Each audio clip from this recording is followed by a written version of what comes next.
How to soundproof a room or party wall. Here's a little checklist for any DIYer builder looking to soundproof a room. Number one, you gotta sound deaden the wall first. Despite what you might have read online about a clip system, independent wall, or wall that's isolated from the structure, that's great, you definitely need that, but you've got to sound deaden the wall first. That's how you get the best result, is by sound deadening the wall, then build a number of layers in front of the party wall.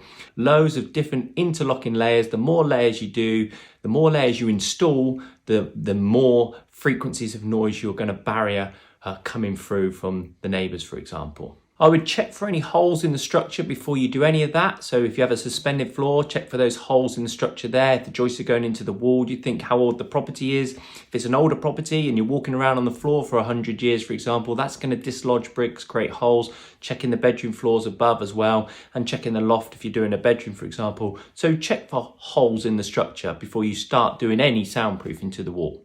Insulate any hollow voids. So any stud walls perpendicular, RSJs, any hollow ceiling voids, any hollow floor voids, insulate those hollow voids because that's where sound will resonate. Make sure you tuck it up and tuck it down. Don't just go up to the floorboards or up to that ceiling board, cut open the ceiling, tuck it up, cut open the floor and tuck the system down. Installing to the party wall alone, to the direct noise path, so alcoves, fire back and chimney stack, for example, just doing the alcoves and fire back would probably give you a 30 to 40% reduction as a human perceived reduction in noise. To get that 70, 80, 90% reduction to not even hearing your neighbours anymore, you need to treat the flanking areas. And this is like window walls, other walls perpendicular, maybe a separating wall between the front and back bedroom or separating wall between a lounge and kitchen, for example. With regards to fixtures and fittings, things like electrical boxes, the most common thing that I find is where someone's done all this soundproofing, they've done all this attention to detail, sealed up all the joins, and then they've cut a great big hole in the wall for the socket.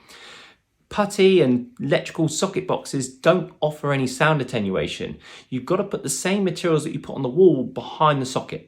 And finally, the skirting, architrave, picture rails, window sills, all those sorts of fixtures and fittings that go back on the wall, just so make sure they're isolated. So make sure they're put on, but they're isolated from those areas. We like to use a 4mm gap everywhere. So the skirting has a 4mm gap off of the floor, for example.